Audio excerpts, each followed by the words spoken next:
Halo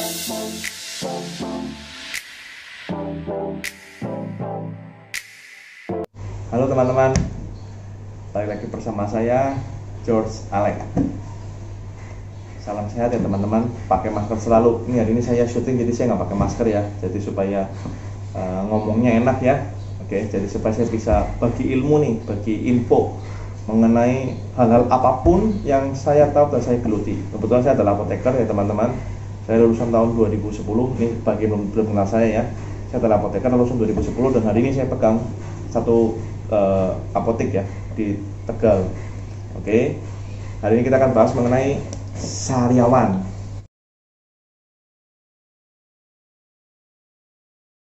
Oke. Sariawan. Siapa sih yang tahu sariawan? Ya kan? Atau siapa sih teman-teman yang nggak pernah mengalami sariawan? Semuanya pernah. Oke. Nah, hampir semua orang pasti pernah kena sariawan lah ya, pernah mengalami, pernah mengalami sariawan teman-teman ya. Sekarang saya akan bahas sariawan. Ya kan? Sariawan itu bisa disebabkan oleh beberapa hal. Yang pertama, ketika kita panas dalam. Ya, panas dalam maksudnya gimana? Itu terlalu banyak mengkonsumsi minyak. Oke. Imun kita lagi, badan kita lagi nggak enak, kita makan minyak. Ya kan? Timbul sariawan, itu yang pertama. Yang kedua penyebabnya ini ya teman-teman. Yang kedua kegigit, ya kegigit sendiri atau kegigit pasangan. Kan jadi sariawan ya. Gigitnya terlalu keras ya, kegigit ya dia.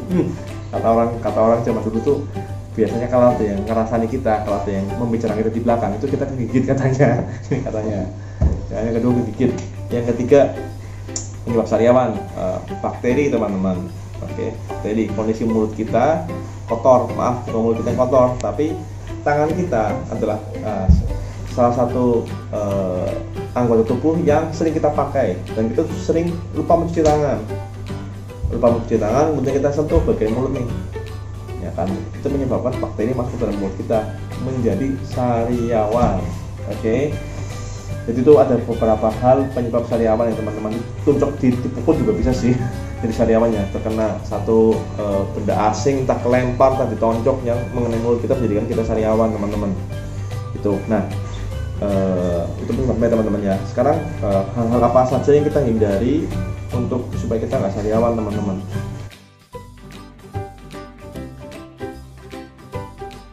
Yang pertama, kurangi konsumsi asam, pedas teman-teman, itu penyebab sariawan ya teman-teman.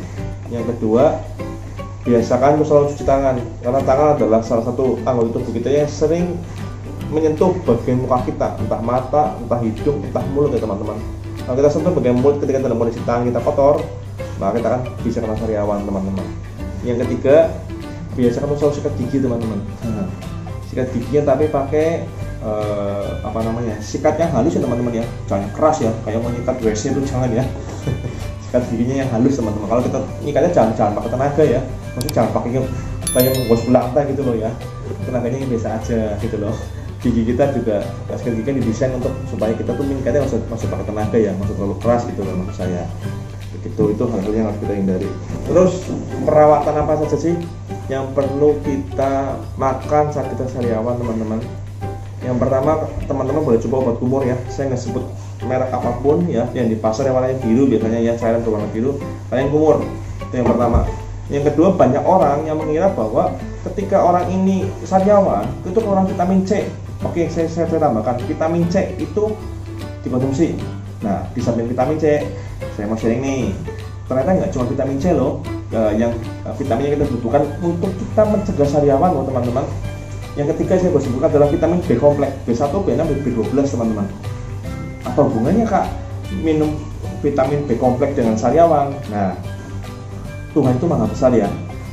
Tuhan itu menciptakan bakteri baik di dalam mulut kita. Itu kalau saya boleh bilang dalam istilah medis adalah flora normal ya. Bakteri di dalam tubuh kita yang di dalam mulut ini yang bertugas untuk melawan bakteri asing yang masuk ke dalam rongga mulut kita teman-teman. Ketika bakteri ini kan istilah bakteri baik ya kan, bakteri baik ini perlu diberi makan teman-teman. Diberi makannya pakai apa? Vitamin B kompleks, B1, B6 dan B12. Kalau teman-teman mungkin konsumsi vitamin C, saya sudah konsumsi vitamin C kak, tapi kok saya masih sering sariawan. Nah, mungkin teman-teman perlu tambahkan vitamin B kompleks untuk memberi makan bakteri baik di dalam mulut kita, sehingga ketika ada bakteri asing masuk, ya kan dia bisa melawan teman-teman. Jadilah istilah mencegah sariawan timbul di mulut kita teman-teman. Oke, itu yang ketiga ya, ini vitamin B kompleks. Yang keempat, teman-teman ketika ada sariawan di sini ya, itu mungkin boleh pakai obat-obat Cina ya, atau obat jamu-jamuan ya. Kalau di tempat saya ini minumnya jamu sariawan mulut, ini saya sebut merek, maaf ya, jamu sariawan mulut by Ibu Cipto tuh. Itu serbuk yang ketika kita sariawan ya, ditempelin di sini, ditempelin di muka sama mulut kita, itu sembuh teman-teman. Ditempelin di mulut, rasanya sedikit pahit tapi nggak masalah, itu kan sembuh teman-teman. Oke, jadi yang ketiga apa nih? Yang ketiga. Oke, yang keempat. Oke, kalau teman-teman sariawan ya, kurangi minum alkohol. Ya, alkoholnya kumur-kumur, buang ya. Usahakan teman-teman ini kumur sesering mungkin pakai air bersih ya teman-teman. Pakai air, saya bilang air bersih ya, airnya sudah digodok ya, yang sudah dimasak dengan istilah bulak-bulak ya. Dan yang kelima, usahakan untuk selalu minum air hangat. Oke, air hangat, bukan air dingin, air hangat. Kenapa harus air hangat kak? Karena tubuh kita kan punya 37 derajat nih ya, didesain untuk awalnya istilahnya adem lah ya, hangat lah ya. Ketika teman-teman minumnya air dingin, maka itu butuh waktu untuk tubuh itu menyesuaikan. Jangan terlalu banyak minum air dingin, itu sariawan teman-teman ya. Terus ini yang sariawan lagi ya. Oke, usahakan teman-teman itu, ini maaf ya, saya nggak bawa servis ya. Ini misalkan kayak gini ya, ini misalkan kayak gitu, maaf, gigi ya. Ini tolong teman-teman cari yang bulunya halus.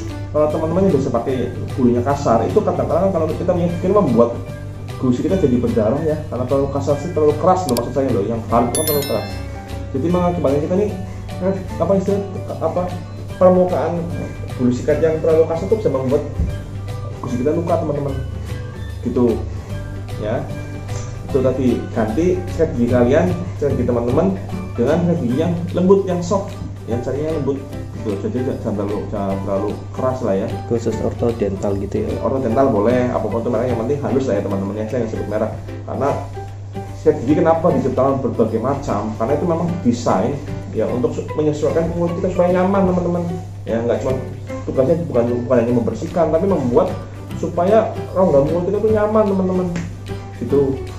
Terus yang terakhir, mungkin ada teman-teman yang alergi ya, misalkan makan tertentu jadi sariawan dan segala macam ya, hindari makanan-makanan yang membuat teman-teman alergi gitu. Oke. Mitos atau fakta yang katanya makan pedas atau yang asam-asam bisa bikin cepat sembuh sariawan gitu. Benar nggak? Bisa bikin cepat sembuh sariawan ya? Saya kurang setuju itu. Kurang ya? Ini saya kurang setuju ya. Itu satu fakta, makan pedas atau pedas ya biasanya ya, saya nggak bilang kecut ya, itu bisa membuat sembuh. Kalau kecut iya, tapi posisinya begini teman-teman. Kalau pedas saya nggak setuju ya, karena pedas itu istilahnya tubuh kita jadi panas ya, istilahnya jadi panas lah ya istilah, jadi membuat tubuh kita tambah nggak enak ya, apalagi dalam kondisi imun kita lagi drop, atau kita lagi kelelahan, atau kita lagi stres, atau kita hari itu lagi aktivitas fisik yang berlebih, jadi capek, maka pedas sudah tinggal panas dalam aja ya, tinggal panas dalam, kalau panas sakit, sariawan dan segala macam. Tapi kalau kecut, ini saya ada setuju dan tidak setuju teman-teman. Jadi gini, kalau teman-teman harinya ada luka nih ya, nah itu dulu, ada luka, kayak mulia mungkin ada. Jadi teman-teman ada luka, kemudian teman-teman ini dikasih luka ini dikasih jeruk nipis, rasanya gimana? Pasti rasanya perih ya, memang cepat sembuh, tapi apakah mau? Kayak kondisi sariawan, ya kan, makan nggak enak, ya kan, dikasih kecut, nah, tambah nangis lah, tambah istilahnya tambah menambah ceritamu. Gitu. Kalau kecut saya sedikit setuju dan tidak setuju, memang iya kecut mengandung vitamin C, tapi nggak semua kecut mengandung vitamin C. Gitu ya teman-teman. Kalau makannya buah, jeruk dan segala macam itu saya setuju, oke. Gitu teman-teman. Nah yang terakhir, berarti belum terakhir ya, ini yang paling akhir adalah mungkin teman-teman perlu minum air rajin ya, air lemon grass. Zaman dulu air lemon grass itu kan kita dibuat makan anak ya, bener ya. Benar. Itu air lemon grass itu mengandung vitamin B1, B6 dan B12. Kenapa kita yang sekarang ini banyak alami sariawan ya untuk generasi zaman sekarang ya, karena mungkin berasnya sudah ngalami ya. Mungkin teman-teman boleh coba pakai beras yang organik atau beras apapun tuh lah ya. Yang penting kalau menurut saya sih jangan terlalu putih warnanya ya. Terlalu putih sih saya agak ragu ya. Itu teman-teman yang pakai berasnya beras organik ya. Air dengan berasnya digodok diminum, itu bagus banget kok. Itu kenapa orang zaman dulu jangan sakit, karena air dengan berasnya apa tajin kita sebut tadi itu sering dikonsumsi untuk anak-anaknya. Jadi nggak kekurangan vitamin B kompleks. Mungkin itu dulu teman-teman sharing dari saya mengenai sariawan. Oke. Topik berikutnya kita akan bahas mengenai vitamin-vitamin apa saja sih yang perlu kita konsumsi ya, suplemen apa vitamin mungkin ya. Suplemen apa saja sih yang perlu kita konsumsi di masa kita pandemi seperti ini. Oke, salam sehat. Saya apoteker Anda. Pakai masker selalu dan jaga jarak. Bye bye.